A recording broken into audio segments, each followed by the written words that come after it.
सब कोई अपने अपने मुंह को पवित्र कर लें पवित्र नाम के जय घोष से।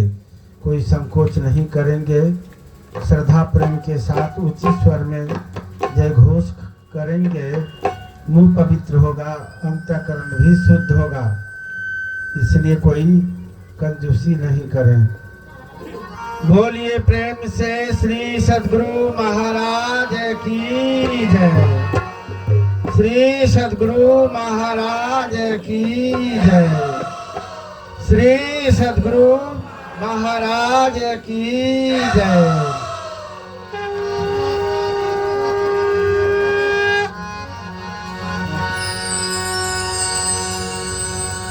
मंगल मूर्ति सद्गुरु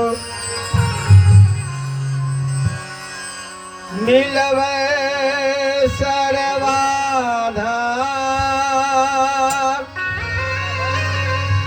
मंगलमय मंगल करन बिन बहुबार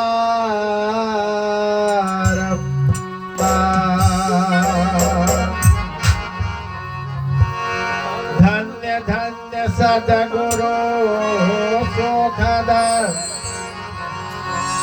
महिमा कहीं न जा। जो कछु कहूँ तुम्हारी कृपा मोते कछु न बसा।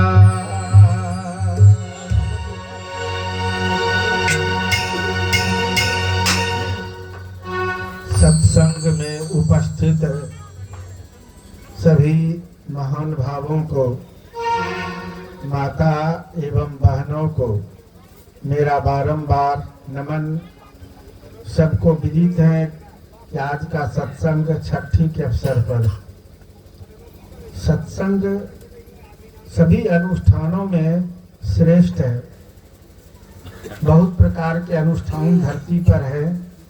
365 दिन के अंदर लोग एक एक अनुष्ठान विविध प्रकार के पूजा पाठ करते रहते, लेकिन सत्संग सबसे श्रेष्ठ है। सत्संग का बराबरी कोई किसी अनुष्ठान से, कोई पूजा पाठ से नहीं कर पाएंगे। शिव जी माँ पार्वती को समझा रहे हैं, जो उत्तरकांड में वर्णन है। गिरजा संत समागम समन लाभ कछु आन। हे गिरजा, संतों की संगति के समान अर्थात सत्संग के समान दूसरा कोई अनुष्ठान नहीं है। यह सत्संग जब हरि कृपा करते हैं, भगवान कृपा करते हैं, तब सुलभ होता है। बिनु हरि कृपा न होई सो गावही वेद पुराण। हरि कृपा करते हैं सो आज हरि जी की यहाँ सत्संग हो रहा है।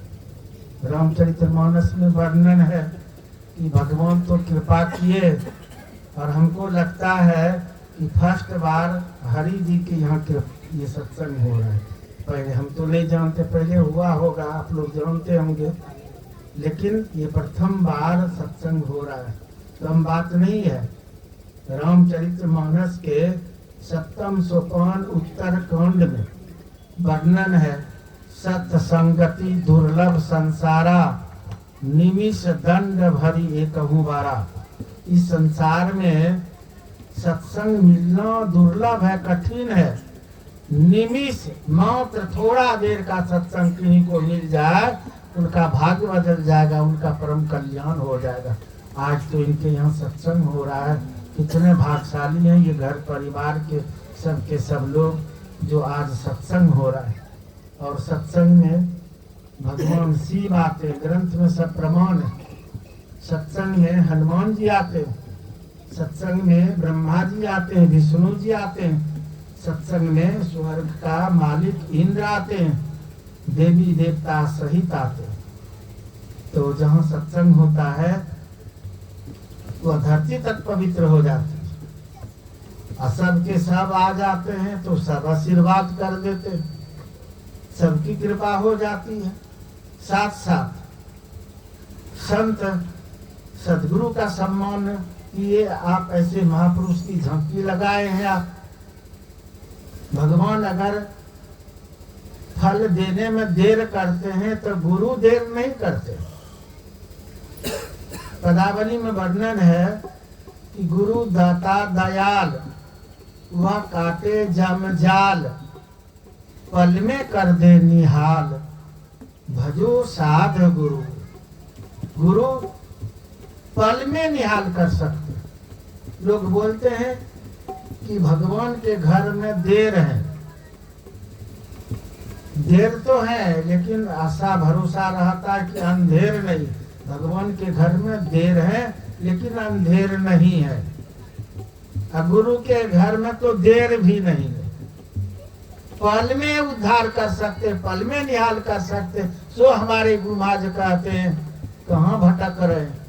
जो पाठ के क्रम में सुन रहे थे, चलू चलू चलू भाई, धरू गुरु पद धाई। जो काम गुरु से होगा तो संसार में किसी से नहीं हो पाएगा। आइए भजन के माध्यम से मैं सत्संग को आगे बढ़ाता हूँ। छठी के अवसर पर है और हर लोग इस संसार में भगवान से वादा करके तब यहाँ आते। 84 लाख जोनी में चक्कर लगाते लगाते लगाते लगाते प्रभु की असीम कृपा होती है तो जीव को मानव का तन देते। अब मानव का तन देते तो ऐसे हो जाता है कि आसमान से उतर जाते हैं।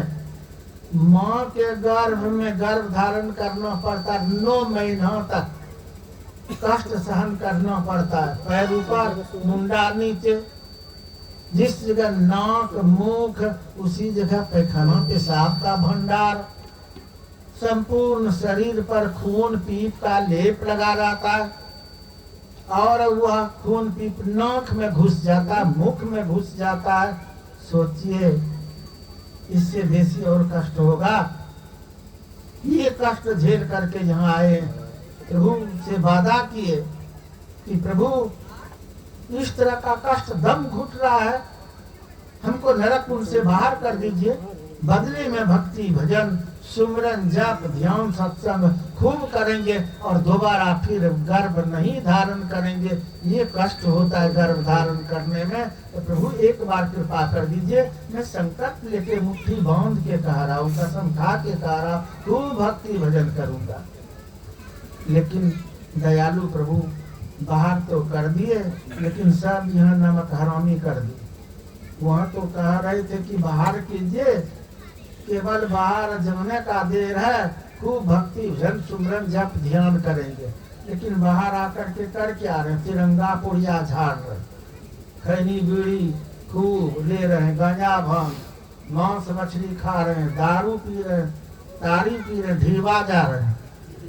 नहीं, उधर से आए तो अभी हम लोग आए ना, सब ढीवा में उस चौके पर सब वो टोनिक ले बैठी है।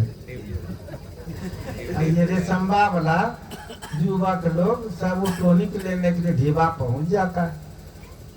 संभलिए होश माइए, वादा किए हैं भक्ति भजन सुमरन जप ध्यान करेंगे सत्संग करेंगे। तो दारू पिएंगे तो होगा, भक्ति भजन जीवन में कर पाएंगे, जीवन सत्यानाश कर लेंगे।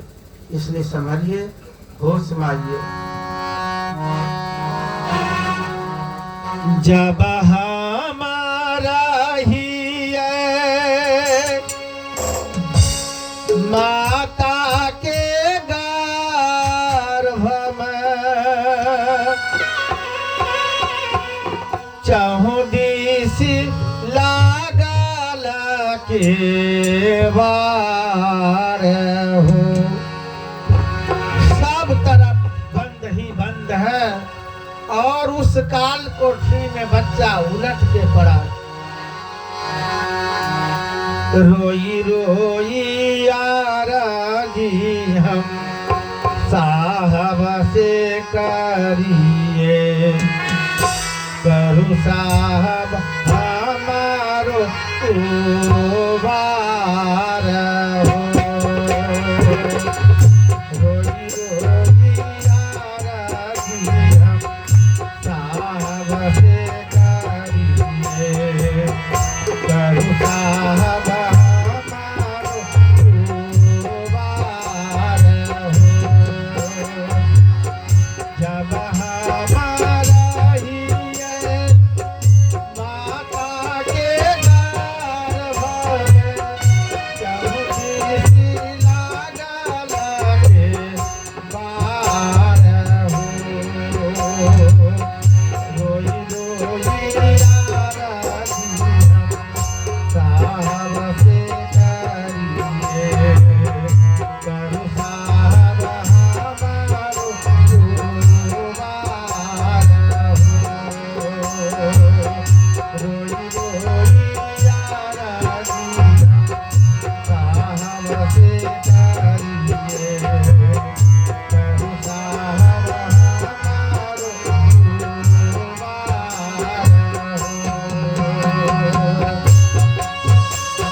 जाने का केवल देर है, भक्ति भजन करेंगे, विलंब नहीं करेंगे।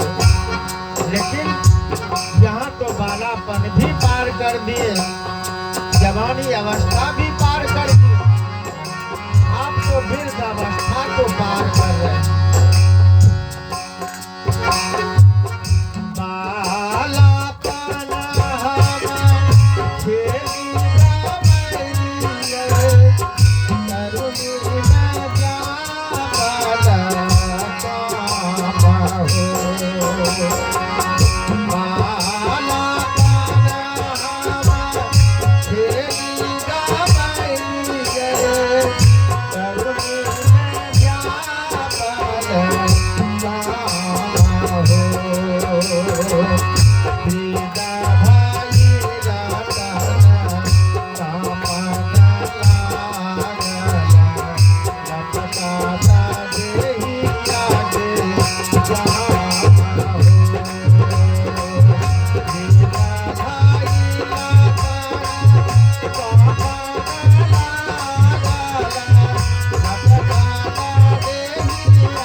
सबको जाना भी पड़ेगा। वादा करके आए हैं, अब भक्ति भजन नहीं करेंगे, जीवन सत्यानाश करेंगे दूषित कर्मों में, तो यहाँ से जाना भी पड़ेगा और हिसाब देना पड़ेगा। तो संत महापुरुष लोग कहते हैं, संभलिए सदकर्म का गठरी बांधिए। अपना अपन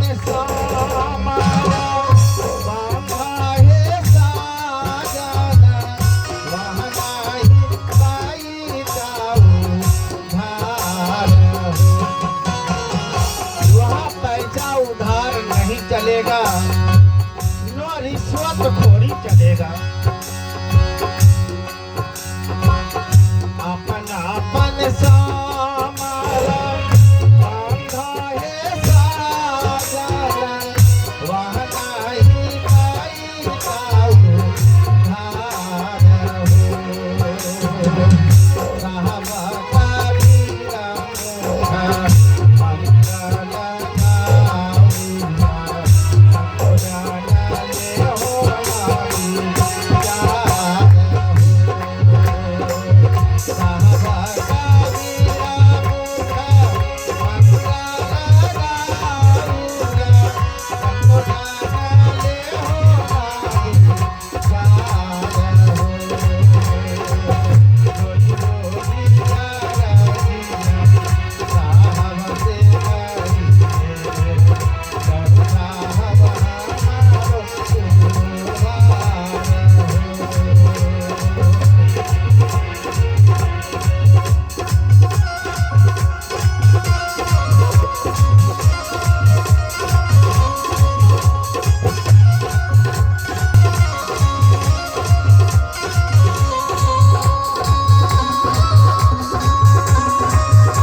Thank you.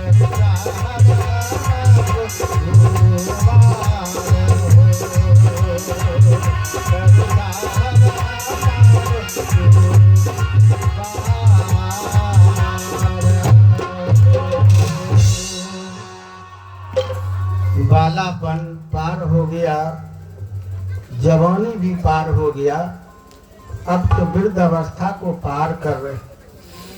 हर लोग बोलते हैं कि भक्ति भजन चौथेपन में करने का। चौथापन कब होता है? बाला एक तो माँ के गर्भ में वादा करने में पार कर दी। लक्ष्मीपति जी कहते हैं कि एक तो माँ के गर्भ में ही चला गया, वादा करने का ज्ञान हो गया। अगर वही भक्ति भजन सुमरन करते तो ये व्यर्थ नहीं जाता। करने वाला तो माँ के गर्भ में भी किया है। अपने देश में सुखदेव मुनि हुए महापुरुष, 12 साल माँ के गर्भ में रह करके सब तो वादा करता है कि बाहर जाएंगे तब करेंगे, बाहर जाएंगे तब करेंगे, यहाँ आकर के धूर्तबाजी कर देता है। सुखदेव मुनि वादा न करके माँ के गर्भ में ही भगवान का नाम जपना शुरू कर दिए। 12 साल हो गया, जन्म नहीं ले रहे। महर्षि वेद व्यास का लड़का हुआ सुखदेव मुनि। महर्षि वेद व्यास कहते बेटा जन्म ले, क्यों माँ को परेशान कर रहा है? 12 साल हो गया है, लोग 9 महीना में जन्म ले लेता है, तू 12 साल तो माँ के पेट से बोलता था। कैसे महापुरुष थे, वो माँ के पेट से बोलता था कि नहीं पिताजी हम जन्म नहीं लेंगे। क्यों बेटा? तो यहाँ हम भगवान का नाम ले रहे हैं, ताकि बेटा भगवान का नाम तो बाहर में भी आके ले सकता है, भक्ति भजन तो बाहर में भी कर सकता है।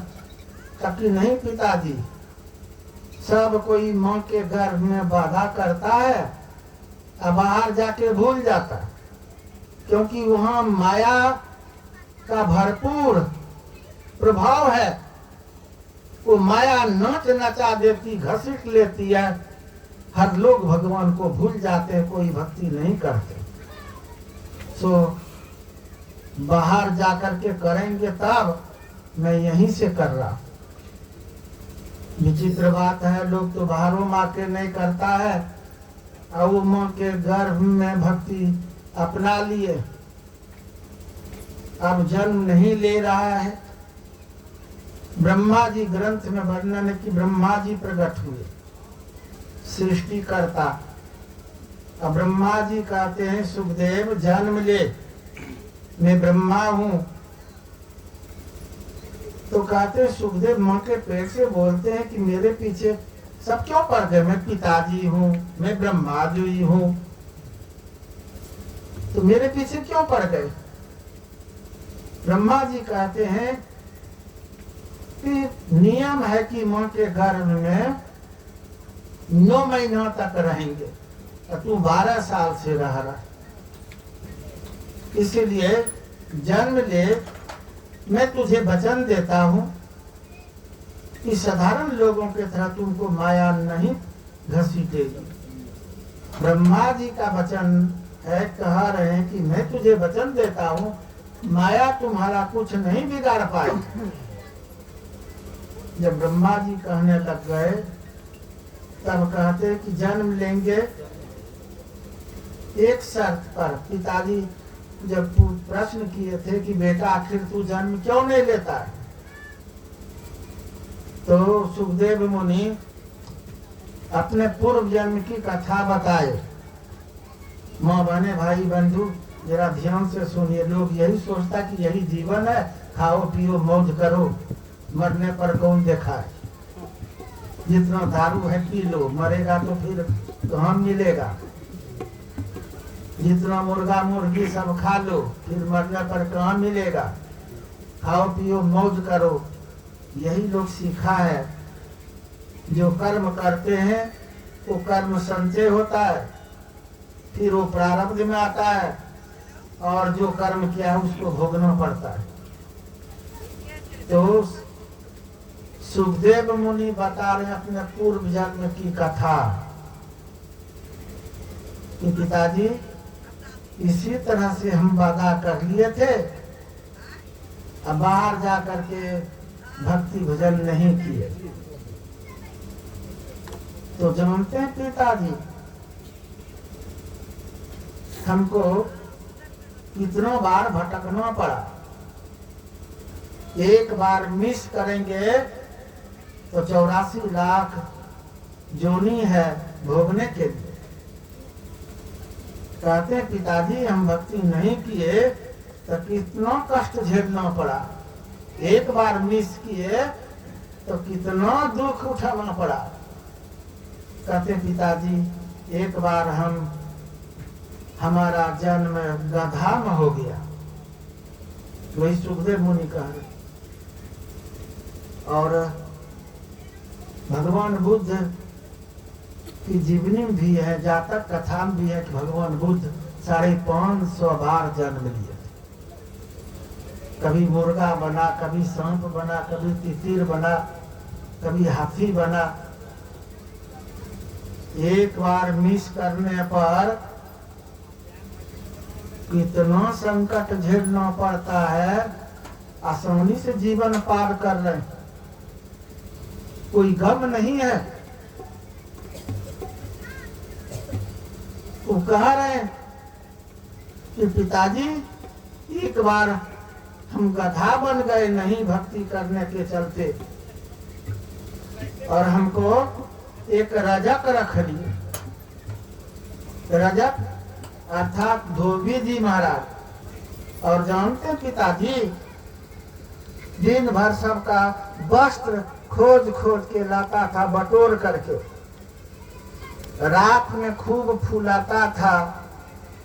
सुबह भोरे भोर मेरे पीठ पर सब लोड कर देता था और मार सोटा देते हुए घाट पर ले जाता था। जब तक शरीर में शक्ति रही तब तक तो खूब माल ढोया।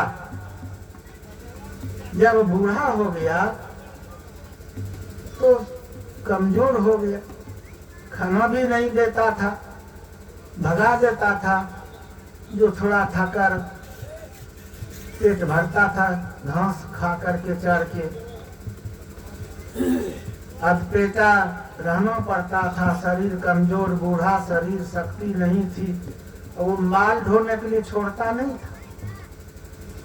एक दिन की बात है, कोई पर्व था किसी का, तो सबका वस्त्र बटोर करके लाया, जल्दी से देना था। वो गरम किया, पानी में दे करके आग पर खौलाया और जल्दी से उनको देना था। तो गरम गरम वस्त्र निकाल करके मेरे पीठ पर लोड करने लगा। पीठ जलने लगा, उतना गर्म वस्त्र था पिताजी। पीठ जलने लगा। मैं छटपट करता था तो कोड़ा देता था कि स्थिर रहो। करता क्या, आखिर गरम गरम वो वस्त्र पीठ पर लोड कर ही दिया। पीठ का चमड़ा सिद्ध हो गया गरम गरम वस्त्र से, वहां जल करके घाव हो गया। फिर भी नहीं छोड़ा। पिताजी जिस घाट पर ले जाता था उस घाट का पानी सूख गया, तो दूसरे घाट पर ले जाने लगा। वही दूसरे घाट पर लेके जा रहा था तो रास्ते में एक नाला पड़ता था। नाला में कीचड़, पूरा कीचड़ उस नाला में दलदल था। तो वो धोबी जी समझ रहा था कि इसको तड़पा करके और उस पार कर लेंगे। तो शरीर में शक्ति रहे पिताजी, तब तो बूढ़ा शरीर था, जब जवान था तो तड़प जाता था। पीठ पर लोड, शरीर कमजोर, और वो कोड़ा दे रहा है। मैं विचार किया कि छोड़ेगा नहीं, तड़प के तो पार नहीं कर पाऊंगा, इस नाला में घुस के पार हो जाता। वही नाला में घुस गया पिताजी। नाला में तो कीचड़ था, दलदल था, उसी में मैं फंस गया। बहुत सब शक्ति लगा दिया अपने जान पे, लेकिन फिर भी मेरे बस की बात नहीं थी। अब वो रजक समझता था कि शक्ति नहीं लगा रहा, हमारा नाक पकड़ मुंह दबाता था, नाक दबाता था और उसी कीचड़ में धसोड़ता था, डुबा के रखता था। हमारा दम घुटता था, इधर पूंछ ऐंठता था, कभी मुंह पकड़ के कीचड़ में दबाता था, उस पर भी नहीं हुआ। वो तो सोचता था कि ये शक्ति नहीं लगा रहा है। कितना कोड़ा दिया, एड़ी दिया, 10-20 गाली दिया और हमको कीचड़ से नहीं निकाला। वो वस्त्र उतार लिया सब और कहा कि गाली दे के कहा कि अब तू किसी काम का नहीं रहा, तुमको निकालने से क्या फायदा, ले जाने से क्या फायदा, इसी में सड़ो और मरो। वस्त्र निकाल कर को चला दिया, हमको उसी दलदल में कीचड़ में छोड़ दिया। 7-8 दिन हो गया पिताजी बिना खाए पिए, ऊपर घाव हो गया था, पीठ पर चील काग झपट्टा लगाता था, चोंच मार मार के खाता था। ऊपर से कष्ट, नीचे कीचड़ में रहते रहते पैर सड़ने लगा। फिर भी कोई हमको बाहर नहीं किया। बाबू साहब, हीरो साहब, फुल पैंट धारी, जब उस होकर के पार होता था तो सोचता था कि अच्छा है पुल बना हुआ है। मेरे ऊपर चढ़ करके जूता रख करके ऊपर हो जाता था। मैं दिन प्रतिदिन और उसी में दबता गया। कोई बाहर क्या नहीं, किसी को दया नहीं आई और उसी में मैं दम तोड़ दिया।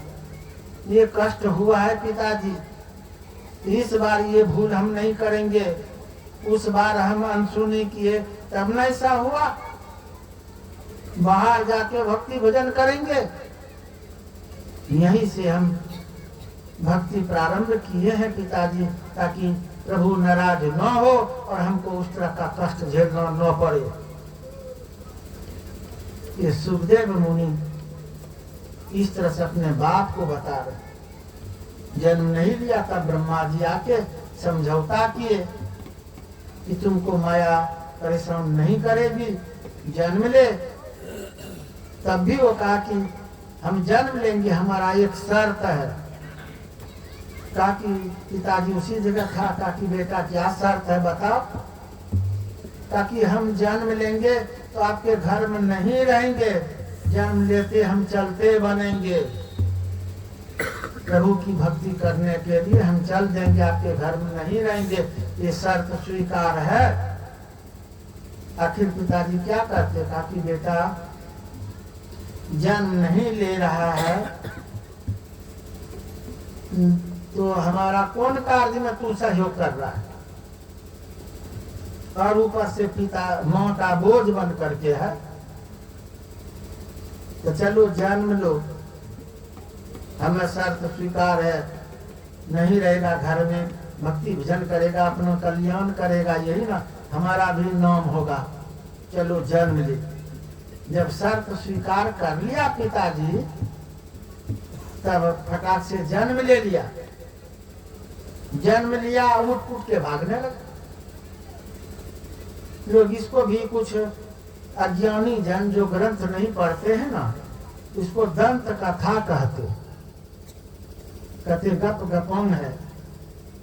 नहीं, इस तरह का तो कथा ग्रंथ में बहुत है। आश्चर्यचकित करने के लिए एक पर एक कथा है। साधारण लोगों से महापुरुषों की जीवनी मिलान करेंगे तो ये नहीं बात मिलेगी। कोर्स में पढ़े हैं, पढ़े लिखे लोग, हम लोग भी पढ़ते थे। होनहार बीरबान के होत हैं चिकने चिकने पात। जब गोस्वामी तुलसीदास जी महाराज जन्म लिए थे तो 32 दांत मौजूद था। बच्चा जन्म लेता, आपके यहाँ कैसे दांत रहता है? एक रहता है क्या? गोस्वामी तुलसीदास जी महाराज जन्म लिए तो 32 दांत मौजूद था। बच्चा जन्म लेता आपके यहाँ तो रोता है, और गोस्वामी तुलसीदास जी महाराज जन्म लिए तो रोए नहीं, मुख से राम शब्द का उच्चारण किए, इसलिए उनका बचपन का नाम राम बोला हुआ। ये तो कोर्स में पढ़े थे हम लोग, हिंदी कोर्स में। अभी सत्संग में बोलते हैं तो लोग गप गपम कहते हैं, और मास्टर लोग जो पढ़ा रहे थे हाई स्कूल में उसको नहीं कहते गप गपम। गोस्वामी तुलसीदास जी महाराज जन्म लिए, 32 दांत मौजूद थे, मुख से राम शब्द का उच्चारण किए थे, ये आश्चर्य नहीं बुझाता। और कौहल मुनि जिनके नाम से कहलगांव बना है, वो कौहल मुनि का बेटा हुआ अष्टावक्र। आपके यहाँ बहुत जन्म लिया, नाती पोता बेटा, कोई बोला माँ के पेट से, बोलता था क्या? लेकिन अष्टावक्र माँ के पेट से बोलता था। पिताजी कौहल मुनि कहीं वेद उपनिषद उच्चारण करने में गलती कर देते थे तो अष्टावक्र माँ के पेट से बोलता था, पिताजी ये हम गलती उच्चारण किए, जरा सुधार करके उच्चारण कीजिए। आप समझ सकते हैं कि कितने ये विद्वान थे, कितने संस्कारी थे। ये अष्टावक्र जब जन्म लिए थे तो उसके समान धरती पर कोई उनका जोड़ का था ही नहीं। राजा जनक का गुरु कोई नहीं बन पाया, उनके प्रश्नों का उत्तर कोई नहीं दे पाए, और जो प्रश्न का उत्तर नहीं दे पाते थे राजा जनक उनको कैद कर लेते थे। तो कितने को कैद कर लिए थे। कौहल मुनि भी उत्तर नहीं दे पाए थे, कौहल मुनि भी कैद हो गए थे, लेकिन ये अष्टावक्र जब गए उनके सारे प्रश्नों का उत्तर दे दिए और उनको चेला बना दिए, और जितने को कैद किए थे सबको आजाद करवा दिया। सबकी बस की बात है क्या? वशिष्ठ जी के पुत्र हुए बड़ा लड़का शक्ति मुनि, 100 पुत्र थे उनको, लेकिन बड़ा लड़का का नाम था शक्ति मुनि। जब 100 पुत्र मार दिए, कथा लंबी है, विश्वामित्र जी वशिष्ठ जी के 100 पुत्र मार दिए थे।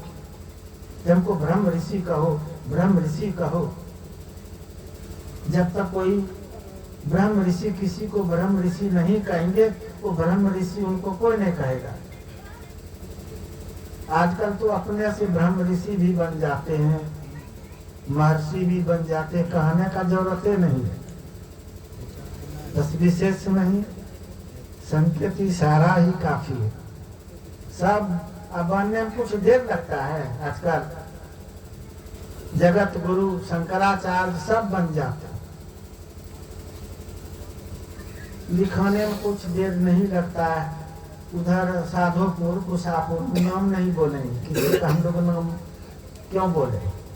एक गृहस्थ, बाल बच्चेदार, पत्नी बेटी बेटा, घर में रहने वाला लड़का कपड़ा ले लिया और कहते हम कौन बाबा से कम है, और इस तरह का ढेरे हो गया अभी संत मत। वो अपने आप को कम नहीं समझता है। वो जानते हैं बड़ा शासनी बनवा के लटका करके, और उसमें स्वामी आचार्य खूब भरपूर जो मन में हुआ था ना, लिख दिया था फलना बाबा, स्वामी आचार्य सदगुरु फलना बाबा। तो लोग पढ़े थे तो जीवन इसमें था, हिंदी में अखबार में नाम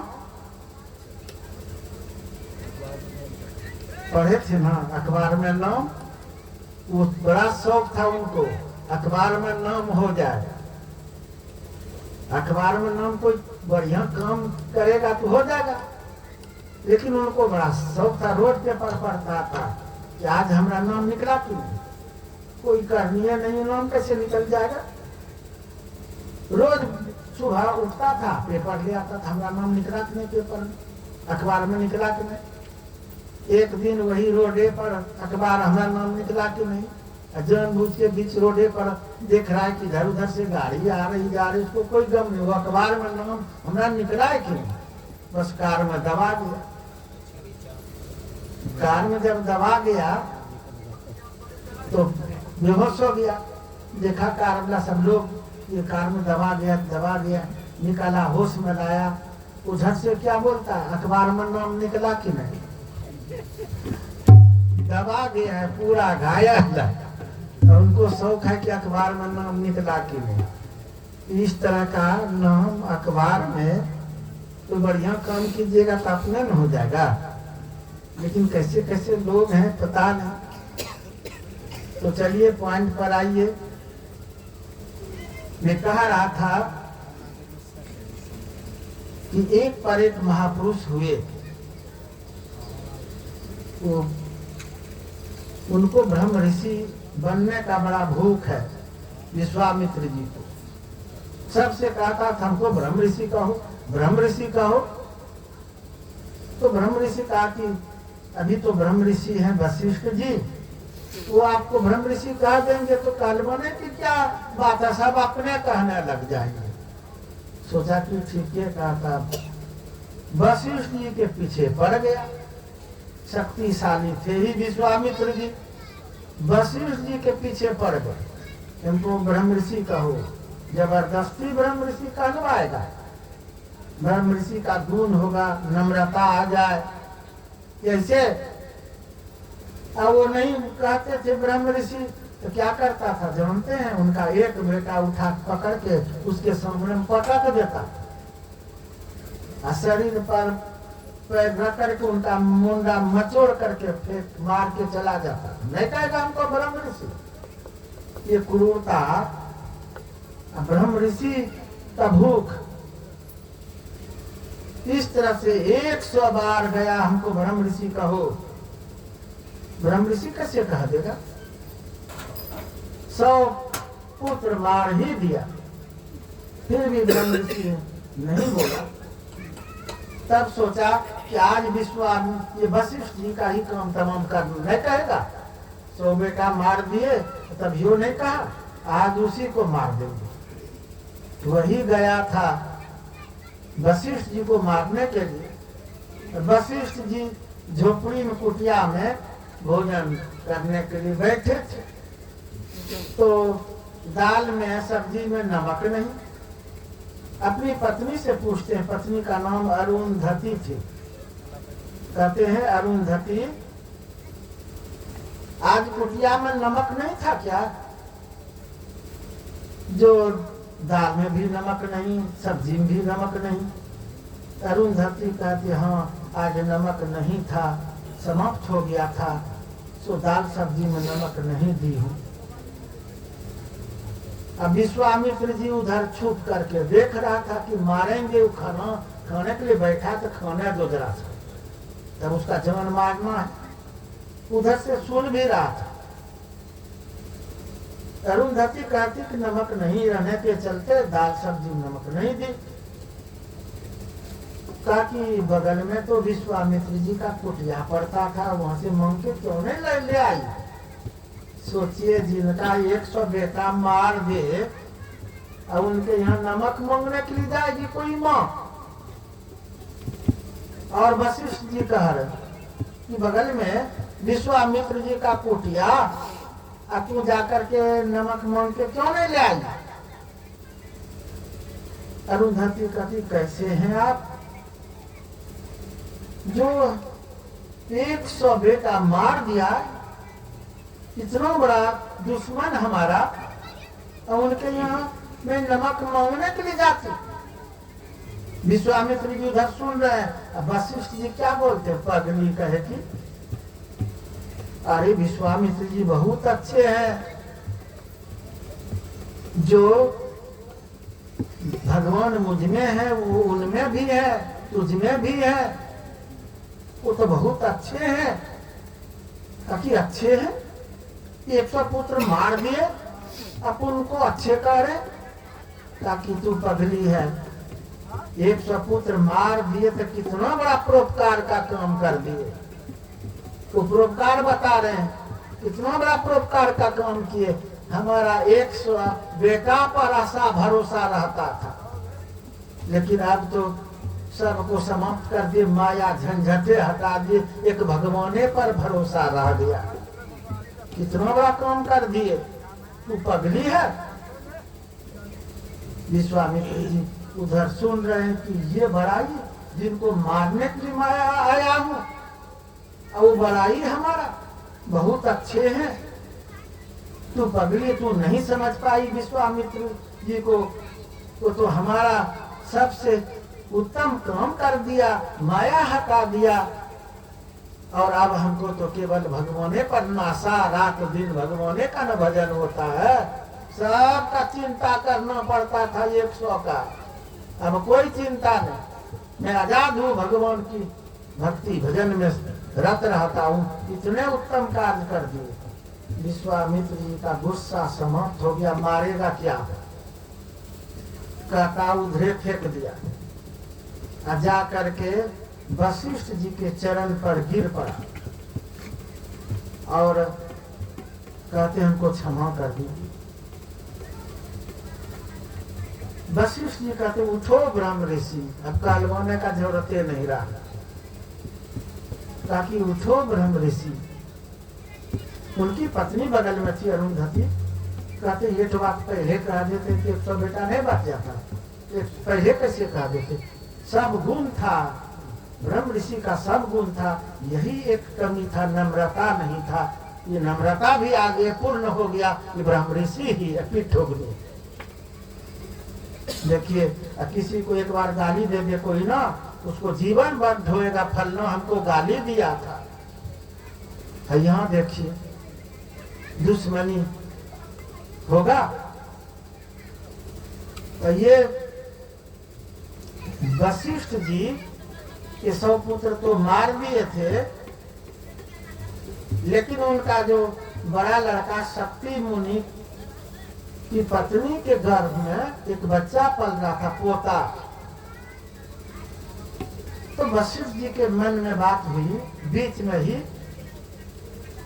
कि 100 पुत्र तो मार दिए, कोई वंश में बचा नहीं, तो पोता पुत्र वधु के गर्भ में पोता पल रहा है, उसको कम से कम कहीं सुरक्षित स्थान पर पुत्र वधु को पहुंचा दे, ताकि वो पोता वहीं जन्म ले, एक बचेगा एक वंश का।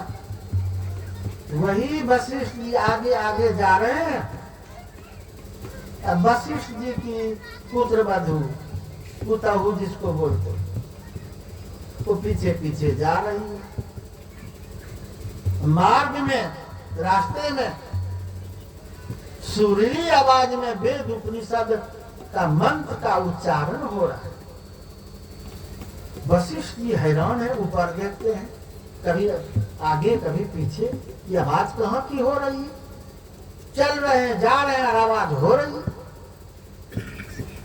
हैरान है, अपने पुत्र वधु से वो पूछ बैठे कि पुत्री, बेटी, तू भी आवाज सुनती हो क्या?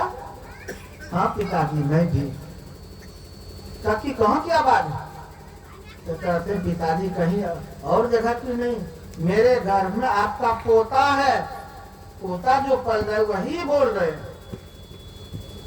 वशिष्ठ जी को बड़ी खुशी हुई। कहने का भाव है कि देखिए कैसे कैसे महापुरुष हुए, और इसका मूल कारण है संस्कार।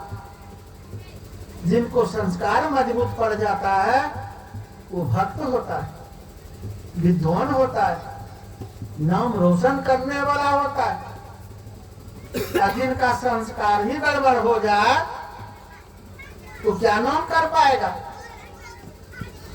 लोग अपना तो व्यवहार खराब करता ही है, अपना कर्म खराब करता ही है, अपना संस्कार बिगाड़ ही लेता है, बाल बच्चे का भी संस्कार खराब कर देता है। मनुष्य शरीर पा करके जीवन सत्यानाश हो रहा है। मुर्गा मुर्गी खाते, दारू पीते, अपना तो सत्यानाश किया ही, बाल बच्चे को भी सत्यानाश कर रहा है। संस्कार देने का जरूरत था, ताकि आगे चल करके आपको सुख पहुंचाता, आपका नाम रोशन करता। नहीं समझ पाते। ये देखिए हरी शाह जी के यहाँ हमको तो पूरा पता नहीं किस पोता है कि कौन है, पोता। और विचार देखिए कितना उत्तम बना लिए कि सत्संग होगा, माँ के गर्भ में संस्कार पड़ता है। अष्टावक्र विद्वान कैसे हुआ था, तो कौहल मुनि रोज अपनी पत्नी को वेद उपनिषद का पाठ सुनाते। सुजाता, कौहल मुनि की पत्नी का नाम था सुजाता। तो उनको रोज वेद उपनिषद का पाठ सुनाते थे। और वो बच्चा जो पेट में था वो संस्कारी हो गया, विद्वान हो गया। महाभारत में अभिमन्यु की जीवनी पढ़ी आप। इस तरह का बहुत कथा है ग्रंथ में। कोई माँ के गर्भ में चक्रव्यूह का शिक्षा लिए हैं, लेकिन अभिमन्यु माँ के गर्भ में चक्रव्यूह की शिक्षा ले लिए थे। तो दंत कथा किसको किसको कहिएगा? मेरे कहने का भाव ये था कि दंत कथा किसको किसको कहिएगा? इतने सारे महापुरुष हुए। इसीलिए किसी का शिकायत नहीं करना चाहिए, निंदा नहीं करना चाहिए, ग्रंथ के साथ खिलवाड़ नहीं करना चाहिए। कुछ लोग दूसरे का कर देते हैं और अपने आप का बखान करते हैं। तो बहुत संत महापुरुष ऐसे हुए। कबीर साहब को भी लोग बोलते हैं ना, भक्त लोग, कि कमल फूल से प्रकट हुए थे। तो जो भी वो मर्यादा के साथ संत महापुरुषों को बोलना चाहिए, आदर से बोलना चाहिए। महापुरुष तो थे ही, संत तो महापुरुष होते ही हैं। तो जैसे भी हो, इसमें आश्चर्य की क्या बात है? लेकिन बात है कि एक दूसरे का कटाक्ष करते हैं, इसलिए तालमेल, आपसी तालमेल खत्म हो जाता है। नहीं तो ग्रंथ में सभी संत महापुरुषों की बड़ाई है। देखते हैं हम लोग स्तुति में गाते हैं, सब संतन की बड़ी बड़ी हारी। किनको कहेंगे तो काम, ये तो बेसी। सब संत हमारे शुभ चिंतक हैं, इसलिए किसी संत का निंदा ही नहीं करना चाहिए। सब महान है। सिखाए हमारे महाराज प्रेम भक्ति गुरु दीजिए, प्राणी माँ से प्रेम हो, सब संत की महिमा का बखान करना चाहिए। तो मैं सुखदेव मुनि के विषय में कह रहा था कि जन्म लिया और उठ के भागने लगा। महर्षि वेद व्यास पीछे पीछे वस्त्र लेकर के, बेटा वस्त्र पहन ले, बेटा वस्त्र पहन ले। सुखदेव मुनि क्या बोलते? हो गया ना झंझट, माया का खेल शुरू। भले नम्मा के पेट में थे, कोई वस्त्र नहीं पहनना पड़ता था, भगवान का नाम ले रहे थे, बाहर जन्म लिए तो हो गया ना झंझट शुरू। वस्त्र पहन ले। वस्त्र से उनको क्या मतलब था? पहनने से क्या होता, नहीं पहनने से वो भाग रहे। पीछे पीछे इनको चिंता, बेटा पहन ले, लोग क्या कहेगा, कैसा बाप था, नंगे भगा दिया।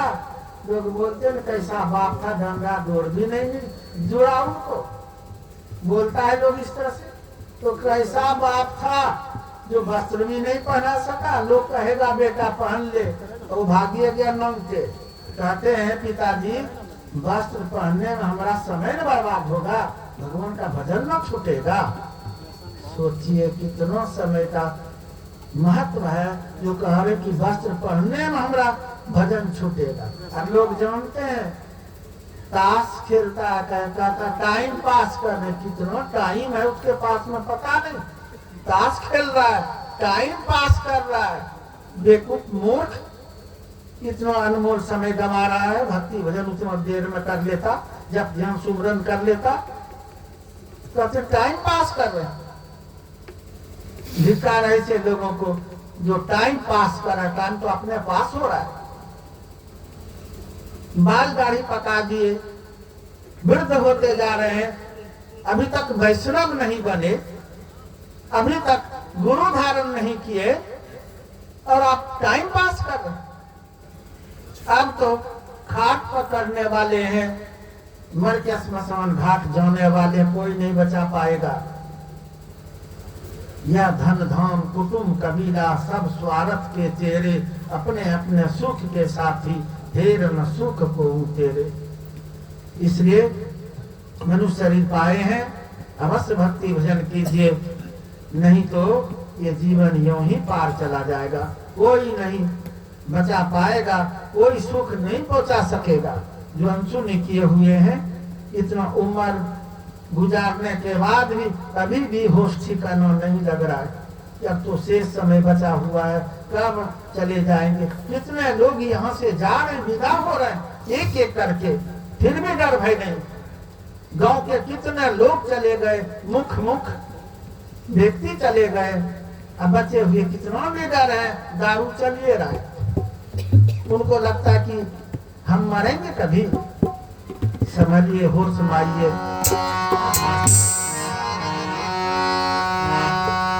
सब बातन में चातुर है।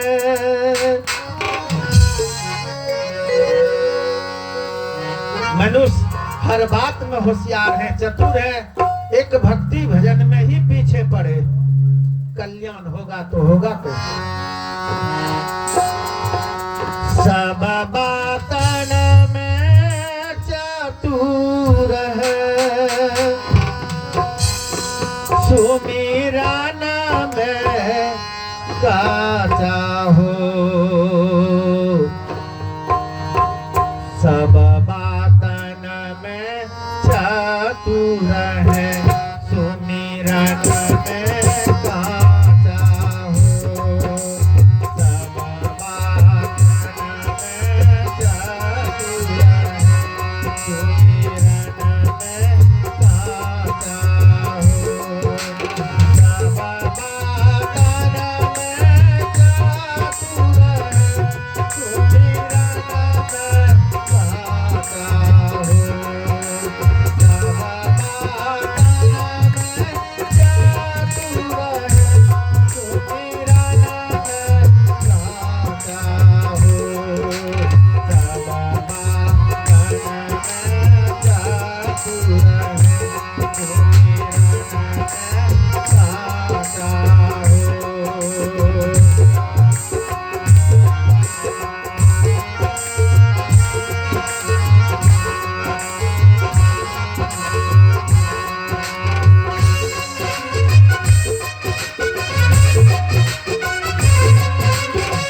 Baba,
कंचन और कामनी। संत महापुरुष लोग कहते हैं दो ठग मारग माही मिलेंगे, एक कनक एक नारी, सावधान हो पेट न खाइए, रहिए आप सवारी। क्यों ही न जाया कामनी, क्यों क्यों ही ना चाहो, देवी काया के कारण कहे नरकत आचाहो, देवी काया के कारण कहे नरकत आचाहो। सब बातन में जातुर है, सुमिरन में गाता हो। सब बातन में जातुर है, सुमिरन में गाता हो।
नाभि का घाव ने छूटा है और दूषित दूषित कर्म अपना लिया है।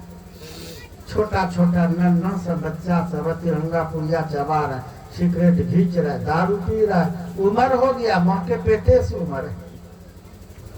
और जब ध्यान सुभरन सत्संग करने के लिए लोग बोलेगा कि उम्रे नहीं हुआ है, क्योंकि सबके सब वैसे हैं। अगर आगे बढ़ते हैं कोई, अरे अभी से सत्संग उम्र हो गया तुम्हारा, इन्हें बोलता कि दारू पी रहा अभी से उम्र हो गया, गंजा पीने लगा उम्र हो गया, पाप करने का उम्र सदा है। अब भक्ति भजन करने के लिए उम्र नहीं हुआ है चौथेपन में। अभी तो सुन रहे थे सुखदेव मुनि माँ के पेट से ही कोर्स में पढ़े होंगे, भक्त प्रहलाद, भक्त ध्रुव, ये सब बच्चे से ही।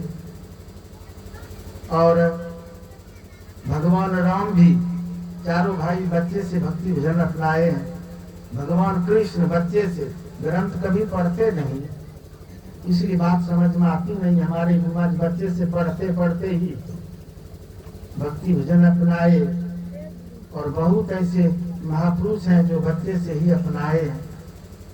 आप लोग जवानी अवस्था में अपना लें तो कम बात नहीं है, वृद्धावस्था में भी अपना लें तो कम बात नहीं। यहाँ तो कहते अभी होवे नहीं कि उम्र नहीं हुआ है, ये कहते कहते संसार से विदा हो जाते, कब उम्र होता है तो पता ही नहीं चलता। इसलिए समझिए, होश में आइए। हमारे गुआज कहते हैं समय गया फिरता नहीं, झट ही करो निज काम, जो बीता सो बीतिया, अब हूँ गहो गुरु नाम, संत मता बिनु गति नहीं, सुनो सकल दे कान, जो चाहो उद्धार को तो बनो संत संतान। अपना उद्धार चाहते हैं कि भटकने का मन है, 84 में चक्कर लगाने का मन है, कुत्ता गिदर बनने का मन है, सांप गुजर, चिड़िया मैना, कीड़ा मकोड़ा। अगर अपना कल्याण चाहते हैं तब तो संत से जुड़िए, संतों का सम्मान, ये संतों के शरण में आइए। संत मता बिनु गति नहीं, सुनो सकल दे कान, जो चाहो उद्धार को तो बनो संत संतान। संत का संतान बनिए तब उद्धार होगा। यही पाठ के क्रम में सुन रहे थे, यही आशय था, नहीं तो ये अनमोल जीवन यूं ही पार चला जाएगा। ब्रह्मा ये मनुष्य सबसे श्रेष्ठ है और इसी शरीर से भक्ति संभव है। इसीलिए अपने आप में सुधार लाइए, बाल बच्चे का संस्कार बनाइए, नहीं तो दुख ही दुख है। यह लोक भी दुखी और परलोक भी नहीं हो पाएगा सुखी। भगवान राम कहते हैं, जाऊं परलोक यहाँ सुख चाहूं, सुनी मम वचन हृदय दृढ़ गाऊं। इस लोक में परलोक में दोनों जगह अगर सुखों का खजाना चाहते हैं तब तो कहते हैं भक्ति करो, और भक्ति सत्संग के बिना संभव नहीं। भगवान राम करें भक्ति स्वतंत्र, सकल सुख खानी, बिनु सत्संग नौ पावही प्राणी। ये रामचरितमानस में ये पंक्ति है, भगवान राम के उपदेश में पढ़िएगा। इसलिए जो सत्संग अपना लिए हैं उनके जीवन में भक्ति शुरू है, जो गुरु से दीक्षा ले लिए उनके जीवन में भक्ति शुरू है, और जो अभी तक सत्संग नहीं अपनाए, मुर्गा मुर्गी खाने में ही पड़े हैं, वैष्णव धर्म तक नहीं अपनाए हैं, गुरु से जुड़े नहीं, उनका जीवन तो सत्यानाश हो रहा है, पार हो रहा है। सब संत महापुरुष यही बात बताए, जितने धरती पर संत महापुरुष हुए सबों का एकमात्र कहना है कि समझिए। कबीर साहब तो इतना शीघ्र कह रहे हैं, काल करो सो आज कर, आज करो सो अब, पल में परले होएगा, बहुरी करो दे काब। मनसुआ बना रहे हैं, कोई नहीं बचा पाएगा। इसलिए भक्ति भजन जिनके जीवन में प्रारंभ है वो भागशाली हैं। भगवान राम भी कह रहे, बड़े भाग पाइया सत्संगा, बिनु प्रयास होइया भवभंगा। इसलिए संस्कार मजबूत कीजिए बाल बच्चे का भी। 16 संस्कार केवल अपने से नहीं होता, संस्कार सत्संग ठुकरा दीजिएगा तो कोई संस्कार नहीं पड़ेगा। 16 संस्कारों का जड़ तो सत्संग है। भगवान बुद्ध के शिष्य हुए, ये मतलब भगवान बुद्ध के समय की बात है, ये कथा है धम्पद में। राजा भीमसार भगवान बुद्ध के शिष्य थे, राजा थे। एक पर एक राजा महाराजा भी संत महापुरुष के चरणों में समर्पण अपने आप को किए हैं, चरण पकड़े। किनके किनके विषय में कहें, सब एक पर एक ग्रंथ में जो वर्णन है, सम्राट राजा अशोक, ये भी भगवान बुद्ध के चरणों में अपने आप को समर्पण किया। राजा प्रसेनजीत, राजा बिंबिसार, ये के कितने राजा, प्रजा की बात तो छोड़िए, राजा ही समर्पण हुए, चरण पकड़ लिए। और ये पूरा बिहार, अभी तो झारखंड बट करके अलग हो गया है, नहीं तो बिहार के अंदर ही था। जहाँ तक भगवान बुद्ध विचरण करते थे, लोगों को शिक्षा देते थे, वैष्णव बनाए थे, सत्संग सिखाए थे, वहाँ तक पवित्र भूमि बिहार के नाम से प्रसिद्ध हुआ। तो ये पूरा बिहार, और अपना देश कौन पूछे, चीन के लोग भगवान बुद्ध के अनुयायी हो गए, सत्संगी हो गए, चीन वाले, तिब्बत वाले, नेपाल वाले, यूनान वाले, श्रीलंका वाले, कितना गिनाया जाए। और इसलिए भारत विश्व का गुरु हो गया। ऋषि प्रथम देश एक पर एक संत महापुरुष यहाँ हुए, इनका मर्यादा दिया लोगों ने, और विश्व का गुरु बना है भारत, इसी संत के चलते, सत्संग के चलते। सो भारत का कीमत बीच में लोगों ने गौण कर दिया, संत महापुरुषों से नीचे उतर गए, सत्संग को गौण कर दिए, तो भारत का पूछ खत्म हुआ। नहीं तो भारत सदा से विश्व का गुरु रहा है। तो वही मैं कह रहा था कि राजा बिंबिसार शिष्य हो गए, लेकिन अपने पुत्र को संस्कार नहीं दे पाए, नहीं दिए। कुछ लोग सत्संगी बन जाते हैं, अगर नहीं अभी उसका उम्र नहीं हुआ बेटा का, तो अभी उनको खाना दीजिए, मुर्गा मुर्गी, उम्र अभी नहीं हुआ। वो संस्कार बिगाड़ता है माँ बाप, जब बिगड़ जाता है ना, तब कहेगा कि बाबा वो बदमाश हो गया, निकल गया, बच्चे को छूट क्यों दिए, सर पर क्यों चढ़ा दिए। बच्चे से संभाल करते, बिगड़ने के बाद सुधार होगा कहीं। तो वो बेटा को संस्कार नहीं दिए। जानते हैं जब बड़ा हो गया, बेटा का नाम था अजातशत्रु, राजा बिंबिसार का लड़का हुआ अजातशत्रु। बड़ा हो गया तो औरंगजेब का नाम सुने, पढ़े इतिहास में, तू धर्मात्मा था न, औरंगजेब नहीं था धर्मात्मा, अपने बाप को कैद कर लिया था, और भाई सबको भी। कितना धार्मिक था उनका बड़ा भाई दारा, उनका नाम था दारा, हम लोग इतिहास में पढ़े थे। इतना धर्मात्मा था, और उनको भी पूरा परेशान कर दिया, जबरदस्ती, क्रूरता इसमें तो कम नहीं।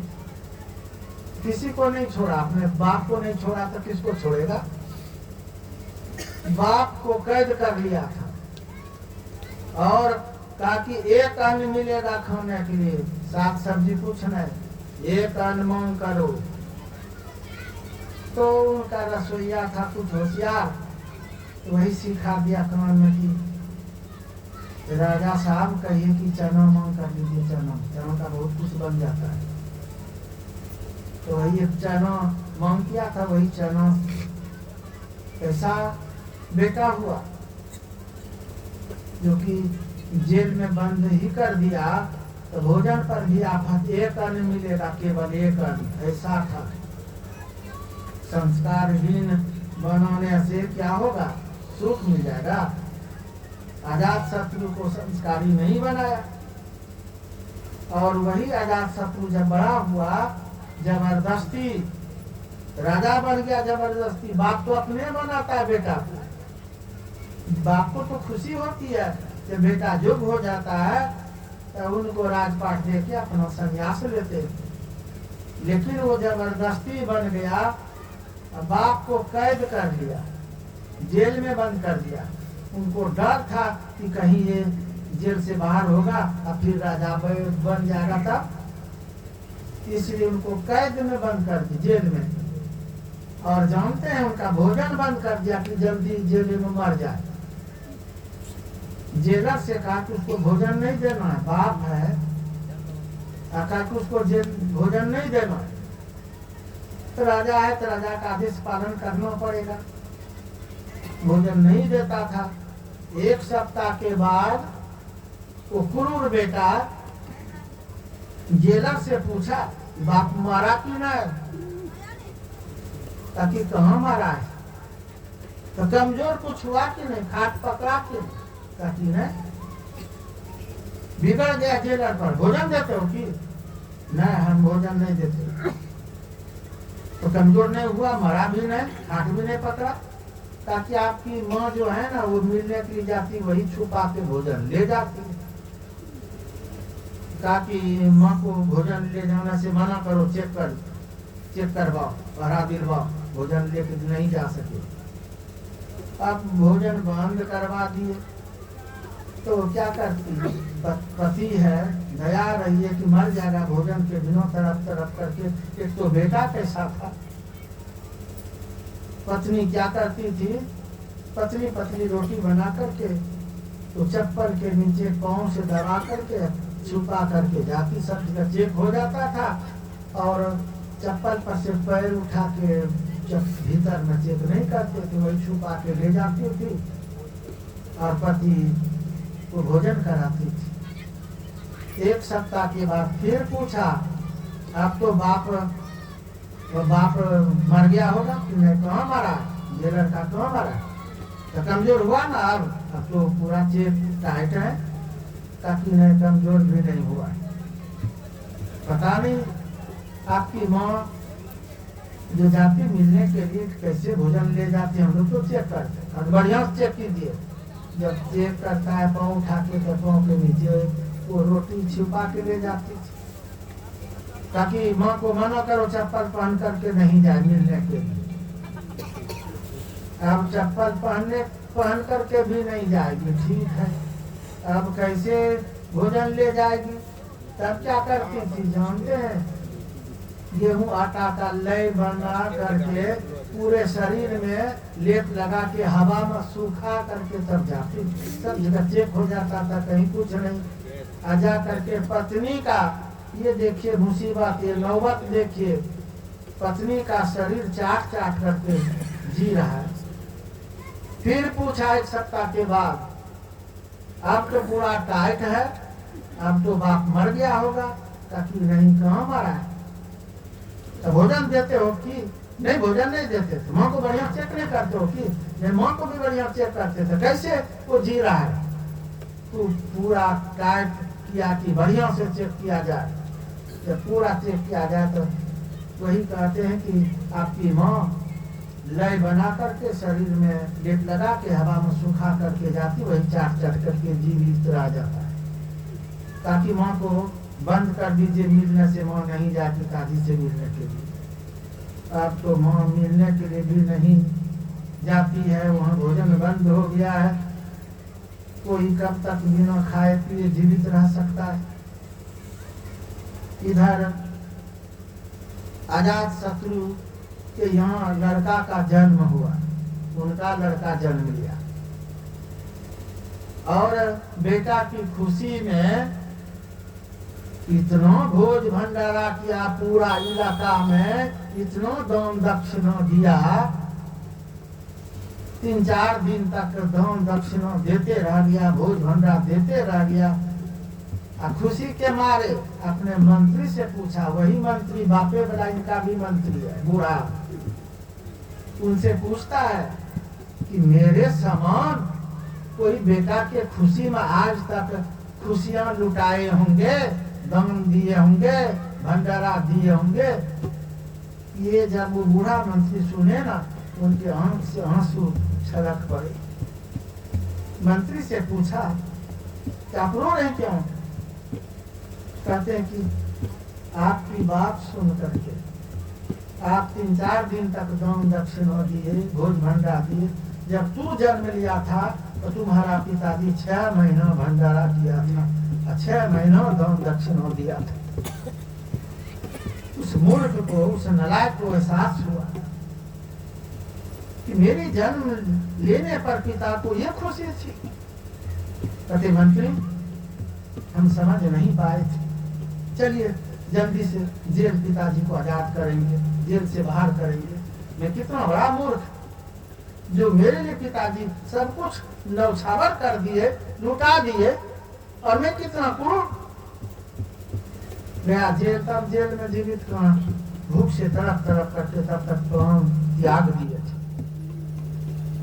तो इस तरह का बेटा चाहते हैं क्या? कोई गम नहीं। बेटा दारू पी रहा, क्यों पी रहा है दारू? गार्जियन ने सोचता है, अपना तो जीवन सत्यानाश किए ही। इसलिए बाल बच्चे को सुधारिए, बच्चे से ध्यान दीजिए, संस्कार मजबूत कीजिए, तब आपको भी सुख होगा, समाज को सुख होगा, देश को सुख होगा, वो अपना भी कल्याण कर पाएगा।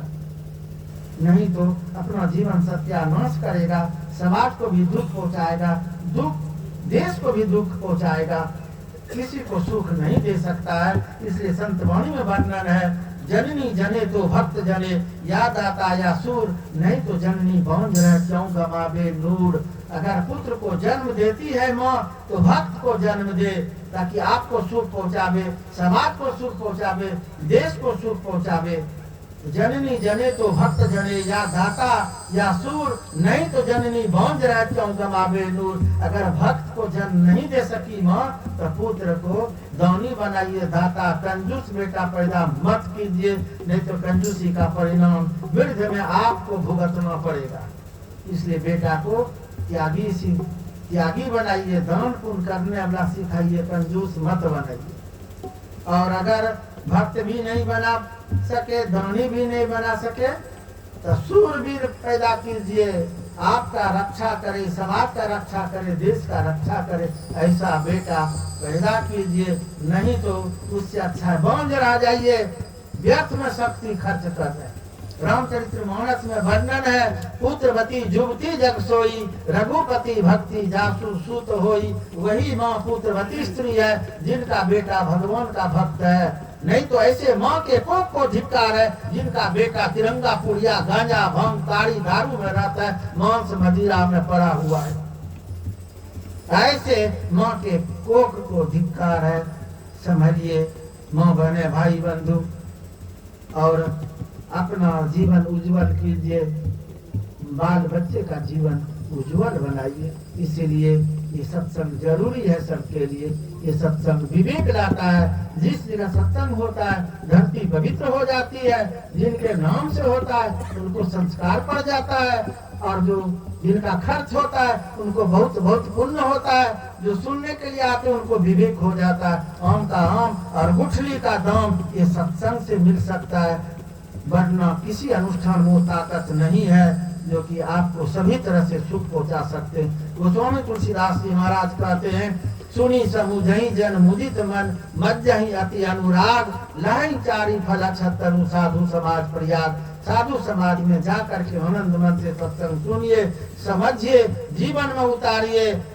4 फल के हकदार होंगे। 1 नंबर पर अर्थ संपत्ति लक्ष्मी आएगी, दूसरा नंबर में जीवन में धर्म होगा, तीसरा नंबर में सब इच्छा की पूर्ति होगी, और चौथा नंबर में मोक्ष मिलेगा, सारे सुखों का खजाना।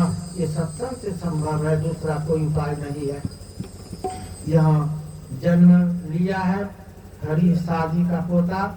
आइए एक सोहर भजन सुनिए। श्री सद्गुरु महाराज की जय।